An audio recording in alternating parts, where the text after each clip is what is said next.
¿Cómo transformar el aprendizaje en una experiencia significativa? Fue la pregunta que nos hicimos desde Crianza TV y para eso hemos convocado a una experta que sabe y mucho de neurociencia, además es psicopedagoga, es doctora en neurociencia, es comunicadora, nos enseña a través de distintos programas donde ella puede aportar todos sus conocimientos y algunas cositas más que vamos a ir descubriendo juntos de su profesión, de su trabajo, de su camino. Estoy hablando de Mariela Caputo. Bienvenida, Mariela. ¿Cómo te va? ¿Qué tal? Buenas tardes. Muchas gracias por la oportunidad de estar No, acá. feliz de tenerte, porque además sos, bueno, después vamos a contar de qué se trata Nedutec, pero Sí.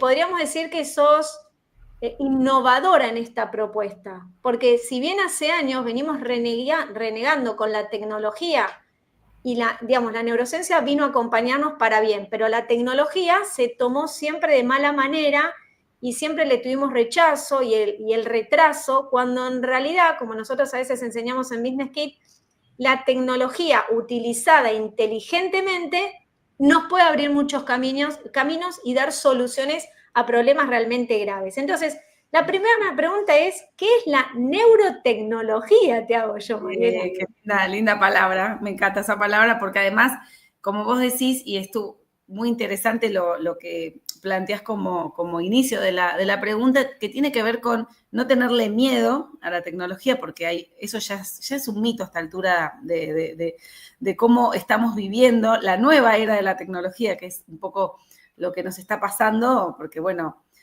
nosotros no nacimos en esa época, nuestros hijos sí. Los chicos que hoy están en las escuelas son los adultos del futuro que ya nacieron con esa impronta. Entonces, ¿cómo vamos a tenerle miedo a algo que está en lo cotidiano? Es imposible pensar de esa manera.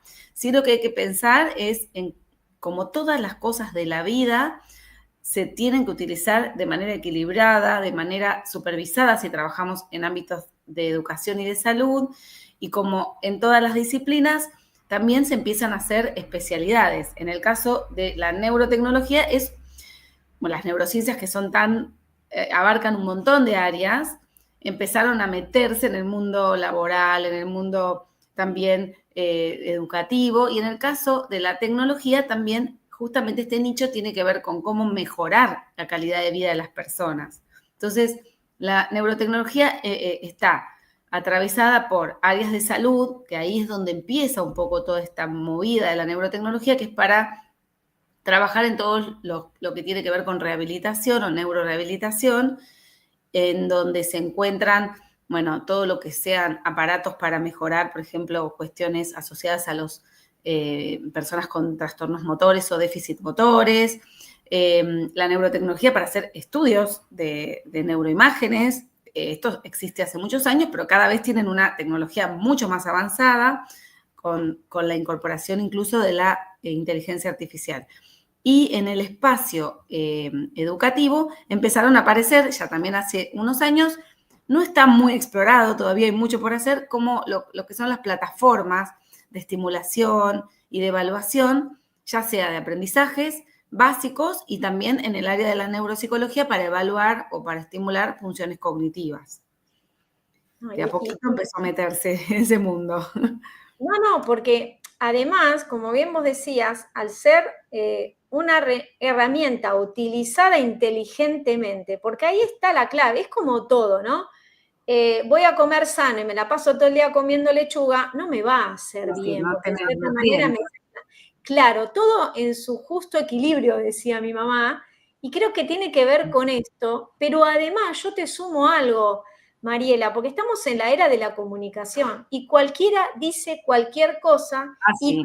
cualquiera se cree que puede acompañar en este tipo de terapia si no está preparado. Entonces, creo que la tecnología, como en alguna vez me enseñó Corbalán, el juez que trajo la inteligencia artificial a las causas, y lo que tenga que ver con recursos humanos, son las dos caras de la otra moneda, y es donde cada vez donde uno tiene que estar fuerte, porque sin lo humano no hay inteligencia artificial y no hay nada. No, claro, sin duda, porque además cuando hablamos de neurotecnología estamos hablando de necesidades de estimulación o necesidades de evaluación diagnóstica, ya sea de una patología a nivel físico o mental o cognitiva y necesitamos que haya profesionales expertos detrás, ya sea en la ingeniería del producto y en el diseño y en el testeo del producto. Entonces, o sea, si es lo mismo que cualquier otro producto tecnológico. Si vas a comprar un lavarropas,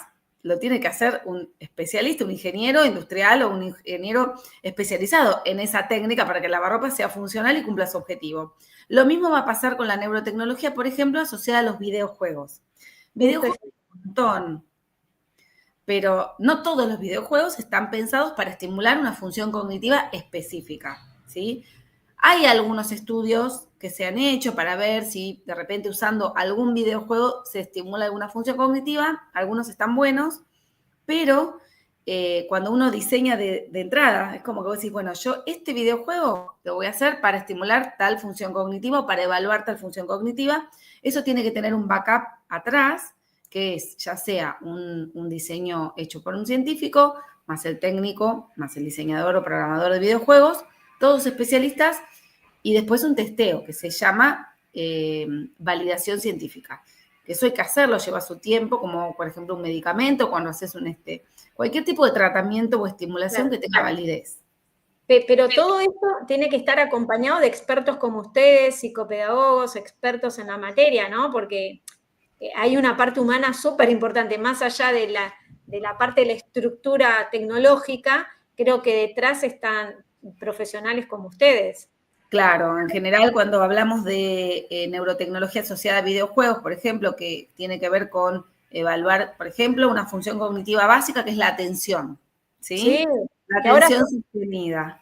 Es más, ahora todos tienen TDA, ¿viste? Todos tienen, y yo digo, ¿por qué no nos planteamos qué está pasando con la sociedad para que todos tengan eso? Pero bueno, es una pregunta de lado. No, igual está buenísima tu pregunta, porque, por ejemplo, en la escuela, yo también trabajo en una escuela, y muchas veces me encontré hablando con un docente que dice, no, este chico tiene TDAH, que es trastorno por déficit de atención e hiperactividad.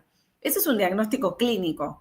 Un diagnóstico clínico lo hace un profesional, un médico, un neuropediatra, un pediatra del desarrollo y también un neuropsicólogo que tiene que hacer una evaluación formal diagnóstica para saber si es así o no.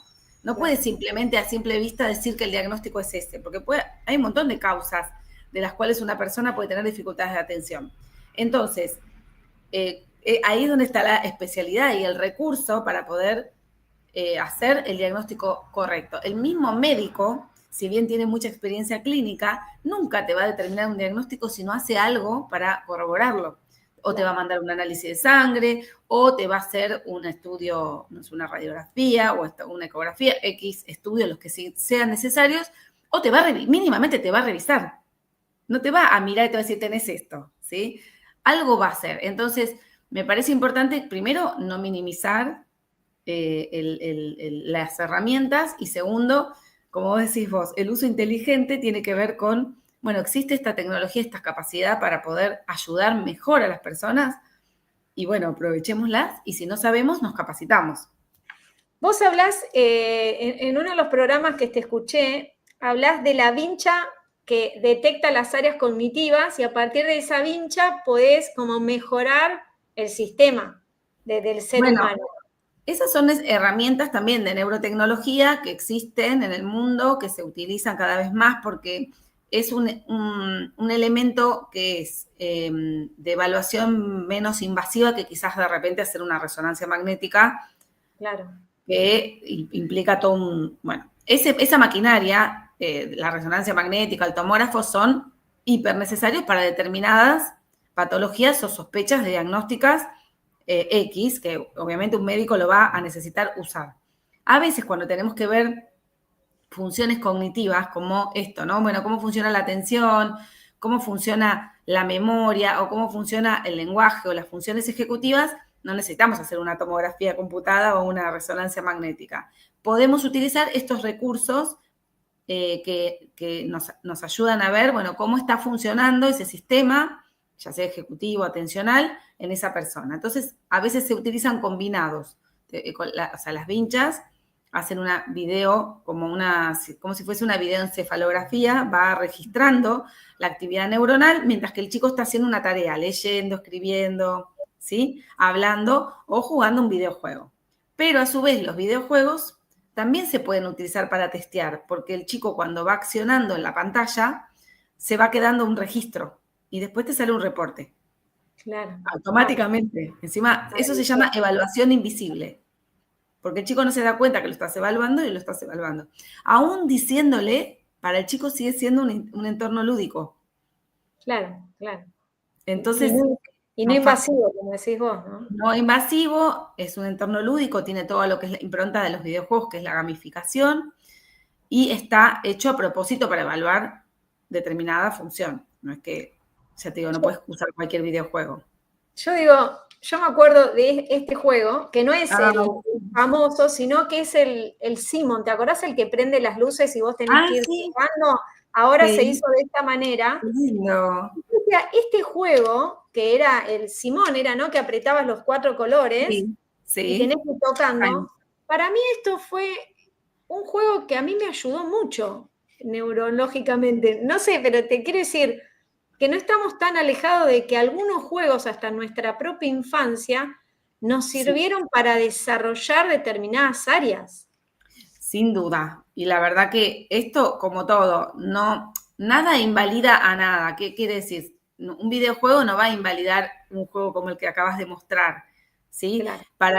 En algunos momentos los chicos utilizan la tecnología, el profesional incluso en rehabilitación, supongamos un psicopedagogo o un fonoaudiólogo que tiene que hacer una terapia determinada con un chico o un adolescente, utiliza muchos recursos. Uno de los recursos es la tecnología. En otro momento va a tener que usar algo concreto, tangible, porque estamos estimulando, además de una manera multisensorial. Entonces, no se puede usar todo tecnología ni todo, productos más analógicos como ese que vos mostraste. Claro. Porque la verdad que si no, además, los chicos de hoy, como les cuesta un poco más sostener la atención porque están muy estimulados. Muy sobreestimulados, tal cual. Sí. Y Mariela, ¿de qué hablamos cuando nos referimos a trastornos del neurodesarrollo? Sí, muy bien. Bueno, los trastornos del neurodesarrollo tienen que ver con, cualquier persona, sobre todo un niño, porque se suelen detectar en la primera etapa de la vida, en general, depende cuál sea el trastorno. Hay algunos que se detectan en primera etapa de la vida, otros un poquito más avanzados, entre los 6, 7 años, ahora te voy a decir cuál. Y es una condición de vida neurobiológica que determina que esa persona va a tener alguna cuestión o déficit a nivel cognitivo o de procesamiento de información que, que le va a costar un poco más determinado aprendizaje. Bien. Eso no va a impedir que tenga una vida como cualquiera de nosotros. No siempre los trastornos del neurodesarrollo están asociados a discapacidad intelectual. A veces sí, a veces no, pero sí tienen origen genético y tiene que ver con el neurodesarrollo porque afectan algún área del desarrollo. Por ejemplo, la atención, por ejemplo, el lenguaje, por ejemplo, la lectura o la escritura o la matemática. Por eso te decía que eso se va a determinar entre los 7, 8 años, porque antes de que cuando no leen no sabemos si va a tener una dislexia, por ejemplo. Exacto, ¿sí? Hay mucha dislexia ahora, pero muchísima.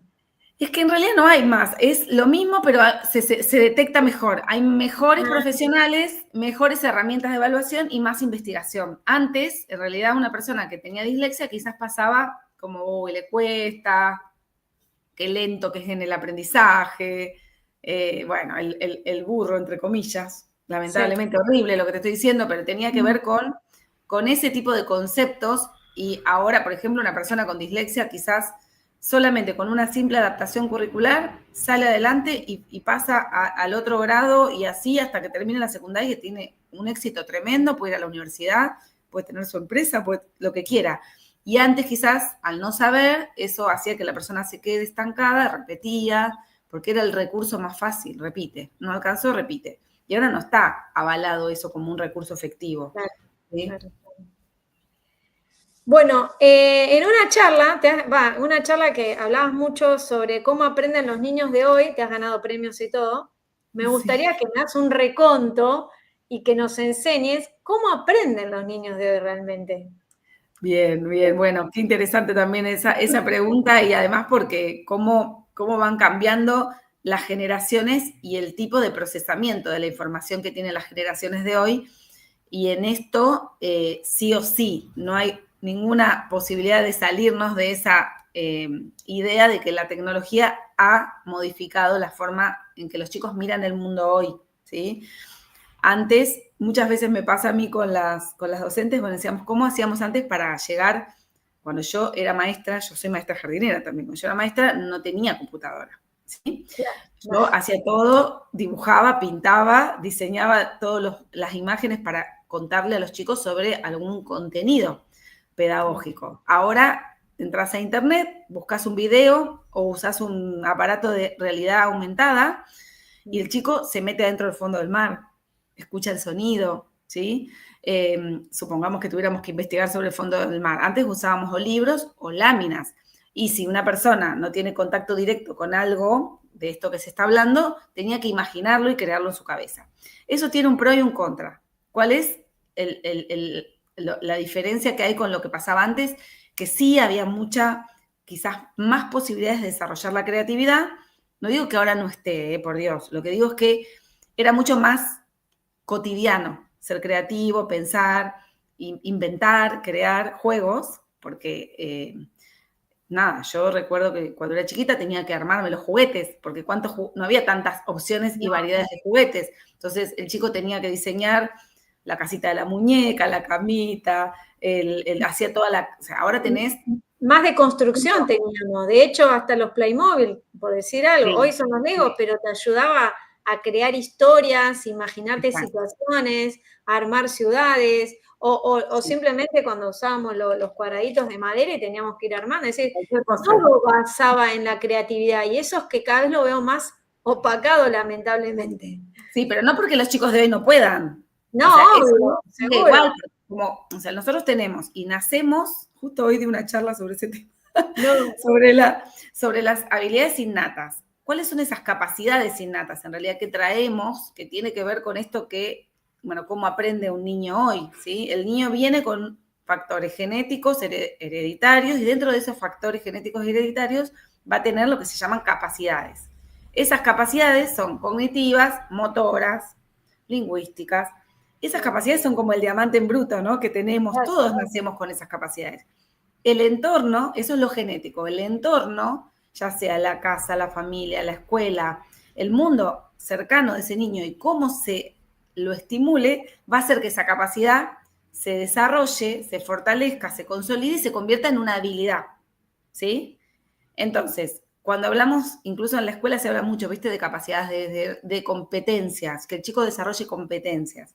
Sí. ¿Qué sería? ¿Cuál sería ese tránsito que se hace? ¿Cómo aprende? Entonces ahí explicamos cómo aprende un niño. Nacemos con esas capacidades, como te digo, la atención, la memoria, el lenguaje.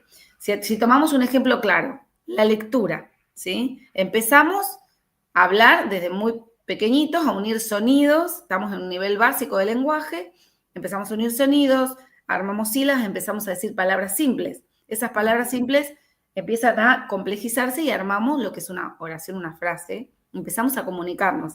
Una vez que pasás esa etapa y empezás a comunicarte, en algún momento aparece el mundo de las letras y jugás a combinar. Entonces vos tenés, cuando empezás a leer, combinás dos capacidades grandes, el lenguaje y todo lo que sea la percepción visual de esas letras, ¿sí? Porque manejas sonidos combinados con grafemas. Combinás y empezás a unir y empezás a leer. Cuando pasás a esa etapa que es empezar a leer, no tenés una competencia efectiva. Empezás a leer, ¿viste? Cuando unís y empezás a leer despacito, sonido con sonido, mamá, mamá, y empezás a leer de esa manera. Cuando el chico llega más o menos a los 8 o 9 años, ya empieza a leer mejor, con fluidez, y empieza a extraer información de ese texto. Entonces, la capacidad, que es el lenguaje y la percepción visual, se reciclan y se convierten en una habilidad que es la habilidad lectora. ¿Cuándo es una competencia? Esperable, ¿no? No siempre pasa, lamentablemente, y ahora te voy a decir por qué. Cuando llegas a los 17, 18 años, estás saliendo del secundario, se entiende que ya vas a estudiar solo, que vas a ir a la universidad, que vas a tener autonomía, que vas a leer textos muchos, muy amplios. Para eso tenés que tener competencia lectora, para extraer información, analizarla, asociarla, inferir, bueno, todo lo que sea construir, escribir un ensayo, una tesis, imagínate. Ahí esa capacidad se terminó convirtiendo, pasa a ser habilidad por la estimulación, y ahí esa genética es atravesada por lo que se llama epigenética, ¿sí? Entonces ahí, bueno, también la epigenética tiene que ver con el contexto social, porque no es lo mismo un chico que ha tenido oportunidades de ir a la escuela desde chiquito, según la metodología. Claro, a veces pasa. Yo la otra vez fuimos a un merendero a trabajar ahí con música, llevamos, bueno, algunas canciones con mi hija que también es artista, y llevamos ahí y hablaba con una de las coordinadoras de la ONG que se llama Mami Solidarias, que es hermosa esa ONG, y me decía que había chicos de 14 años que llegaban a la salita de apoyo, porque ellos tienen un taller de apoyo de alfabetización, con 14 años que no saben leer y escribir. Estamos en el siglo XXI. No debería pasar esto. Ya no debería pasar. Y pasa, sí. Todavía pasa. Y te digo que... No, el chico no tuvo oportunidades. No tuvo oportunidades, y yo siento que tampoco los chicos también de 14, 15 años les cuesta interpretar lo que leen. Leen y no entienden lo que leen, se lo sacan de encima como si fuera una tablet. Y no estamos hablando de posibilidades económicas, estamos hablando de colegios realmente buenos. Entonces, sí. ¿Qué está pasando ahí? Porque no sé si es el maestro, es la realidad, es la vida que total, después me fijo, después lo investigo, ¿no? En realidad hay muchas cosas. Una puede ser, obviamente, el contexto de vida que tenga ese chico y qué es lo que está pasando en su vida socioemocional, que lo está atravesando y quizás no está pudiendo conectarse con el aprendizaje. Puede pasar que tenga un trastorno del neurodesarrollo, podría pasar, pero ese es el 10% de la población, así que es imposible que sean tantos. Bien. Y el otro tema es la didáctica. ¿Qué quiere decir? Que vos podés ir al mejor colegio del mundo, pero si el docente no sabe cómo aplicar la didáctica, ese chico va a tener lentitud en ese proceso de aprendizaje, por ejemplo, en la comprensión lectora. Pero el problema, ¿sabes cuál es? Que todavía, como te digo, estamos en el siglo XXI y todavía se están cuestionando cuál es la mejor metodología para aprender a leer y escribir.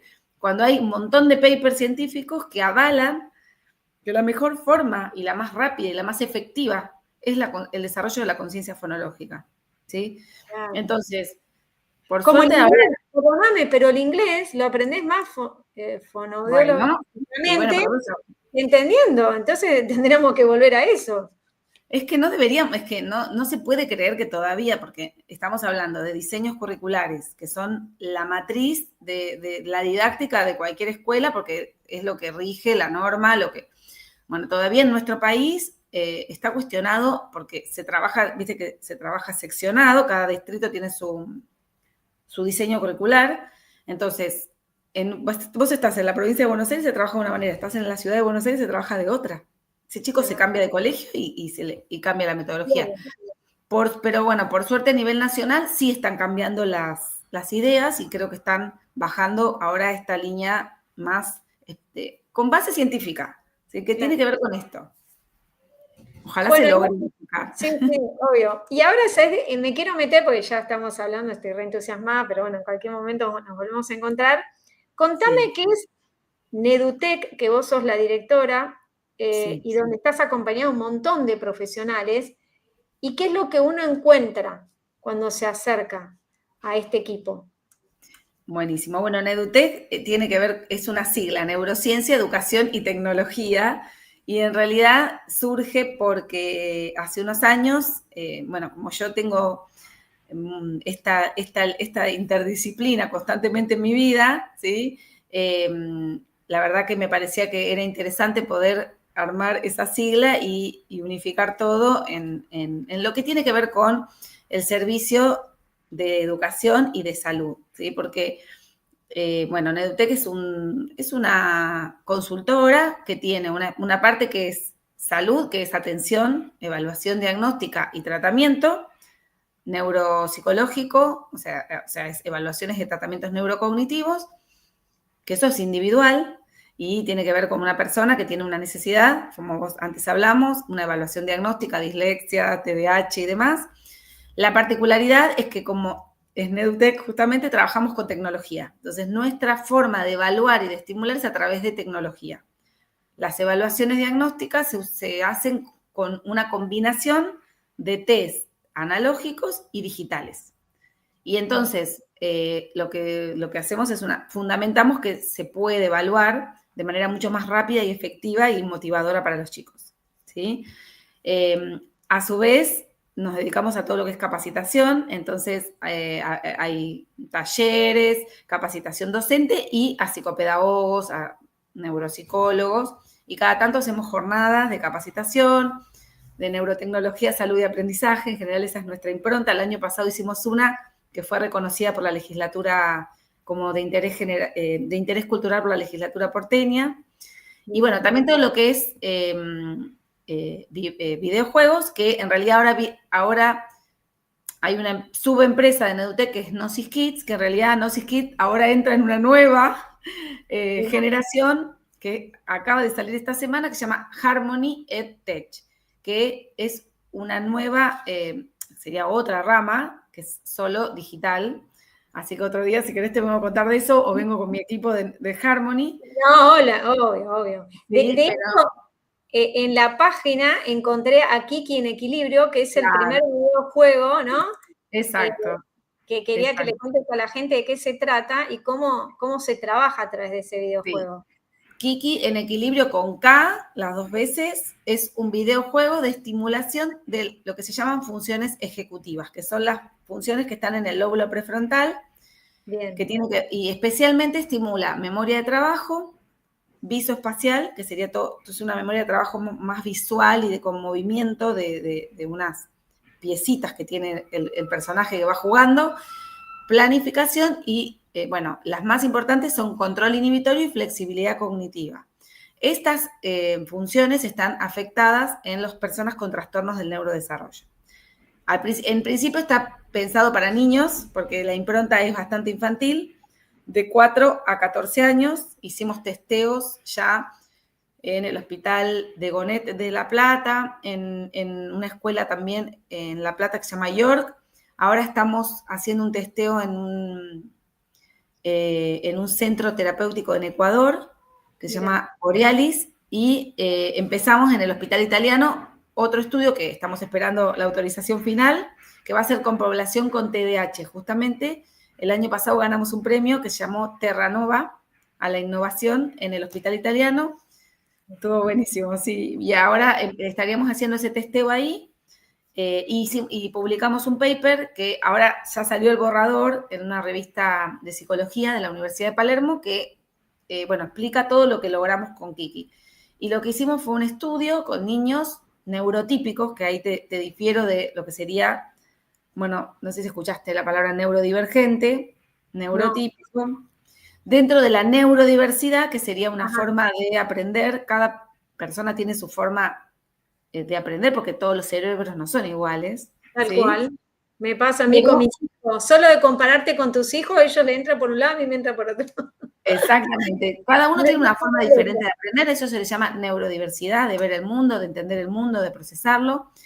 Y dentro de la neurodiversidad hay dos como tipos de condiciones. Una es la condición neurotípica, que sería como un desarrollo típico dentro de la media en todas estas funciones, y la neurodivergencia, que es cuando hay una alteración en alguna área de desarrollo, que es lo que dije antes. Por ejemplo, el autismo, el TDAH, la discalculia y la dislexia, entre otros, ¿sí? Claro. En ese caso, lo hicimos con chicos neurotípicos para poder descartar cualquier tipo de interferencia, y demostramos que Kiki, al ser utilizado, hicimos un testeo chico, un mes, los chicos jugaban 3 veces por semana con Kiki, 10, 15 minutos, hay chicos que juegan más porque les gusta más, y evaluamos antes y después, y vimos que la mejoría en los chicos que habían jugado Kiki era mucho más alta que en los que no, ¿sí? Bien. ¿Por qué digo esto? Bueno, es para que en la escuela utilicen el videojuego, en la escuela que quiere lo puede hacer, pero también tiene que ver con lo que se llama el concepto de serious games o juegos serios, que es que, bueno, mamá, papá, cuando vas a comprar algo, vas a buscar a la góndola del supermercado, ¿qué mirás? El que tiene menos sodio, el que tiene menos azúcar, ¿no? La comida, yo lo comparo con la comida chatarra y la comida saludable. Bueno, esto es lo mismo, videojuegos hay un montón.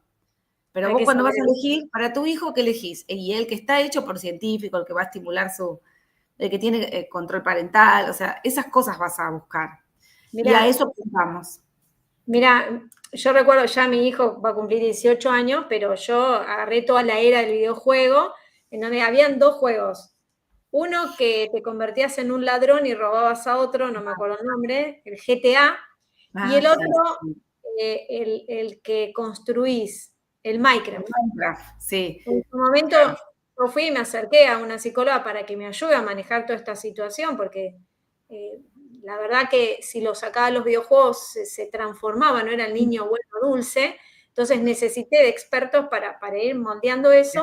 Lo que me enseñó, por ejemplo, en ese momento, ahora es ver cosas mucho mejores, Claro, prefiero de construcción, que lo invite a pensar, a construir y a armar, que el otro que le tuve que suspender, ¿no? claro. De también ocuparnos de lo que sucede con nuestros hijos, qué pasa por nuestros hijos, qué les Sí. permitimos elegir. No le podemos prohibir que jueguen a los videojuegos, porque es el juego de No, hoy. Antes estábamos 20 horas con las muñecas, hoy están. Pero sí claro. saber seleccionar cuál videojuego. Me parece clave, Regular.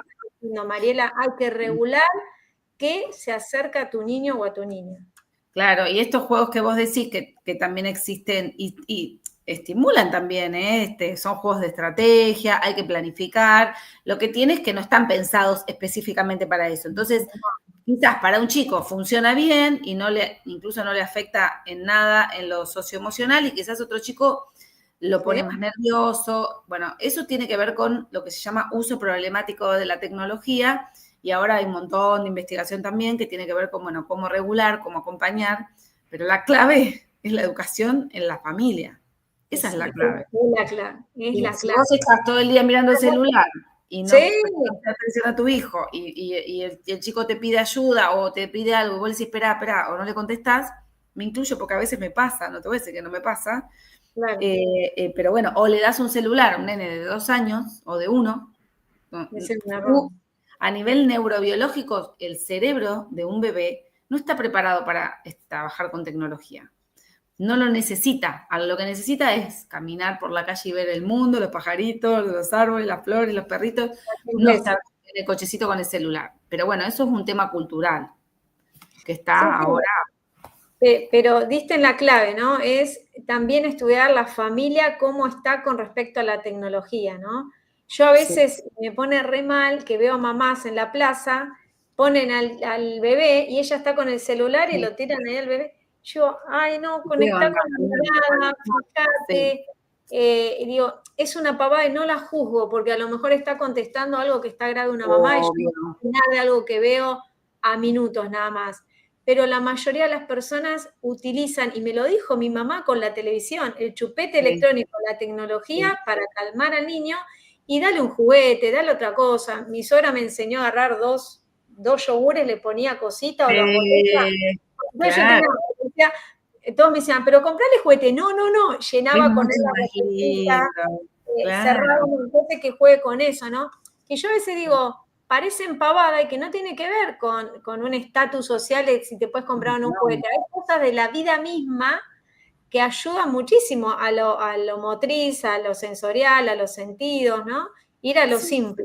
Sí, eso que dijiste, los sentidos, los niños pequeños y también los grandes, porque cuando te conectás con la naturaleza, cuando mirás de una manera los detalles de algo, cuando vivenciás una experiencia, yo no digo que no se use la tecnología, pero tiene que ser equilibrado, todo equilibrado. Y aún haciendo videojuegos, te digo que la única opción no tiene que ser un videojuego, tenés que tener otras formas de estimular, por ejemplo, un chiquito con trastornos del neurodesarrollo lo puede ayudar el videojuego mucho para rehabilitar estas funciones que te conté.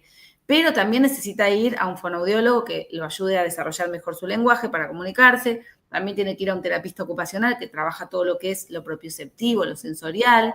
Y también se trabaja el control inhibitorio. Entonces, como que atacás todas las posibilidades. Siempre es para sumar, ¿sí? Exactamente. Bueno, de hecho tenemos que aplaudir a todo lo nuevo que hay porque ayuda muchísimo los tratamientos. Vos también sos psicopedagoga. Sí, ¿Cuánto de todo esto nuevo te sirvió sí. para que un problema que era de toda la vida, por ahí es de algunos años y encarrilamos a ese niñito, ¿no? Exacto, sí, sí. Ahora primero, por ejemplo, para que te hagas una idea, existe una plataforma, no sé si la puedo nombrar, pero Sí, me nombrá, yo soy se dueña así llama acá. Selmira Learning, que es un grupo de gente maravillosa de Tucumán, que son especialistas en educación especial, son docentes de educación especial. Crearon una plataforma que está hecha con inteligencia artificial, que hace las adecuaciones curriculares para los chicos con discapacidad en el aula. Qué Entonces bárbaro. vos podés decir, supongamos, una maestra que tiene 30 alumnos, que no tiene tiempo de ponerse a hacer una actividad, porque antes, ¿sabes lo que hacíamos? Recortábamos, pegábamos, fotocopia, Sí, eso sí, te lo sé. lleva horas. Y a veces ni siquiera llegabas porque no llegabas a cubrir todas las actividades de la semana de ese nene. Entonces, ahora con eso, vos le ponés, le subís la foto del pizarrón o la foto del libro y te Ya hace, está. le decís, quiero que me hagas una adaptación, además quiero que me hagas 3 o 4 actividades y Qué bárbaro. imprimís hasta con los colores, todo, y te lo saca. Y lo Qué puedes hacer maravilla. por niveles. Supongamos, tenés un chico con, no sé, dificultad de lectura. Este capaz que tiene un nivel más bajo, el otro más severo, quizás un chiquito con una discapacidad intelectual más severa. Bueno, él necesitó que sea más cortita la actividad. Y te sale prolijita para imprimir y lo pegas en el cuaderno. Qué Eso maravilla. sí, es un buen uso de la tecnología. Tal ¿Entendés? cual. Bueno, no me quiero ir sin hablar de este evento donde vas a estar y que te voy a ir especialmente a escuchar, que quiero que Claro. les invitemos a todos, que especialmente, bueno, Marcelo Rivera, que es el director de Revista Colegios, está organizando y que tiene que ver con esto, un poquito de lo que vos estás diciendo. Exacto, es un congreso de evidencia científica, dice Bienestar y Tecnología Educativa, es el 23 de agosto en la Universidad Católica Argentina de 8 a 17 y la verdad que viene gente espectacular, viene Marichu, Héctor Ruiz, Melina Masnata, Marichu, ¿sí? Que es una genia especialista en todo lo que es crianza, así que la verdad que súper feliz de compartir este espacio y bueno, la UCA, que fue mi casa también, trabajé ahí un tiempo, me encanta ir a ese lugar, así que no se lo pueden perder. Si todavía no compraron la entrada, tienen que meterse aparte ahí. una entrada, tal cual, una entrada súper accesible por el nivel de personalidades que hay, por lo que los temas se van a tocar, y yo creo que invertir en formación es la base Sí, nuestra. Cada sin vez duda. necesitamos formarnos más. Ya Sí, no alcanza con un oficio. Si no no. te seguís formando y profundizando, bueno, vos tenés 80.000 títulos, yo me asustaba con algunos, pero vos me superaste. Y es una cosa de no acabar, pero bueno, también depende del entusiasmo de uno, de las ganas de seguir Sí, creciendo, porque ahí está la clave. ¿Hasta dónde sí, quiero llegar? ¿Quiero seguir creciendo en lo que hago? Entonces, uno puede tener esta sí. posibilidad, porque al fin y al cabo el beneficio es para uno mismo. Y Sí, por aprender supuesto. así. Pero bueno, para eso uno que si puede ser modelo de otros acompañar, a mí me gusta mucho cuando viene una maestra y me dice, ¿sabés que me anoté en la facultad, voy a estudiar? Le digo, buenísimo, porque quizás una docente jovencita que recién empieza, vos decís, tiene todas las pilas y la motivación, pero cuando llegas a una edad, estar en sala, sentada en el piso, a veces hay tiempos para cada profesión. Entonces, si vos ya estudiaste otra carrera o te perfeccionaste, hiciste una especialidad, podés crecer profesionalmente en otra área o en un área asociada, ¿sí? Y Tal yo cual. creo que todavía eso tiene que ver con que tampoco hay mucha estimulación en los espacios de trabajo. Para mí, una inversión, una escuela tiene que invertir en capacitación docente dentro de la escuela. Para mí eso es clave, clave, clave. Pero bueno, no siempre pasa.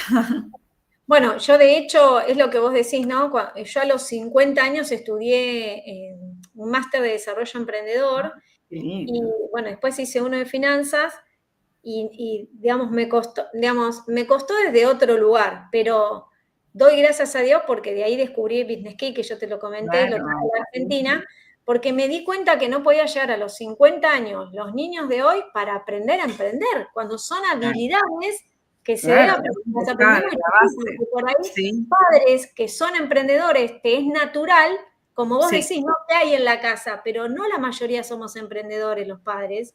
Entonces, ¿a qué te voy yo? Que no hay edad para estudiar, para No, formarte y decidir crecer, porque a lo mejor no estoy ya para tirarme en el aula y sentarme con los chicos a jugar, pero sí estoy desde otro lugar para acompañar. Es esta la exacto. clave, ¿no? Formarnos, que para mí es el mejor dinero invertido en cada ser humano, y esa es la posibilidad que van a dar ustedes ahora en la UCA. Sí, sí, sí, la verdad que sí. Y aparte, cuando uno va a un espacio como un congreso, no es solamente ir a escuchar, es encontrarte con colegas, es ir a, ¿qué estás haciendo? Coworking, Intercambiar. coworking. Bueno, eso le enseñamos a los chicos, hacer coworking, relacionarte.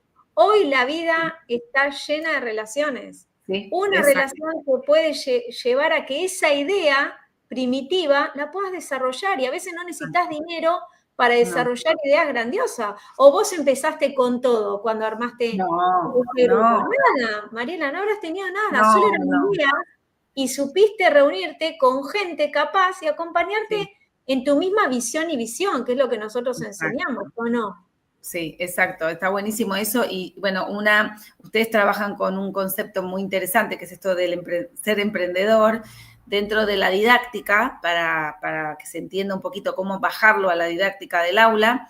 Lo que hacemos desde muy chiquititos es trabajar con un concepto que es una didáctica, que se llama aprendizaje basado en proyectos. Si Sí, vos desde muy chiquititos eso lo fomentás y ese proyecto tiene etapas donde tenés una meta para lograr, tenés que tomar una decisión de cómo vas a implementar, investigar o buscar el material para hacer algo básico, quizás en una maqueta de, no sé, de la plaza, pero el chico tiene que poder pasar por todas esas etapas, en el medio trabajando en colaboración con otros, y le estamos dando una base sólida, porque el día de mañana lo va a tener que hacer en una empresa, en un negocio, en la facultad. Y si no lo hacemos desde chiquitos, después les cuesta más. no, y vos dijiste algo clave, trabajo en equipo, nadie se salva solo, armar un proyecto, metas a corto, mediano y largo plazo. Si esa Sí, habilidad la tenés de pequeño, va a ser muy fácil sí, resolver la vida misma, que no lo tuvimos nosotras, Mariela. Seguramente no, vos como yo no la tuvimos, lo aprendimos a cachetazo y a 10 millones de errores, pero sí, porque no nos dieron estas herramientas. Aún hoy yo tengo una colega que se va a recibir de abogada ahora, y le sí. digo, por lo menos te dieron finanzas para manejar los Ah, costos de tu estudio jurídico. No, no existe en la facultad. Digo, ¿cómo la educación financiera tiene que estar en no. las carreras también?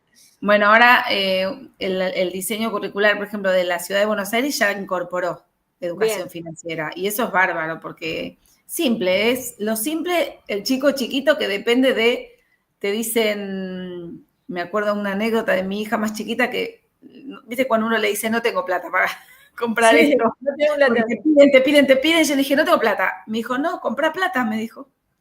¿Cómo comprar? Bueno, Claro, porque ella pensaba que con la tarjeta yo sacaba del cajero la plata de... claro, no, a mí también me decían, dale, mamá, si con esa tarjeta sale de ahí. Claro, Sí, no tiene ellos tienen una abertura que increíble, entonces, bueno, uno tiene que enseñarle a ser efectivo con sus finanzas, aunque sea con lo más chiquitito, que es saber ahorrar mínimamente. Sería buenísimo. Ojalá sí. se haga. Bueno, Mariela, gracias de corazón por todo este tiempo. Me pasé de lo que te dije, pero feliz, feliz de tenerte, de escucharte y de aprender. Gracias. Igualmente a vos, encantada, y bueno, cuando quieras nos volvemos a encontrar por acá y en persona nos vamos a ver ahí en el Congreso. En el ¿Sí? Congreso, tal cual. Muchas gracias. Así Bien. pasaba entonces la licenciada.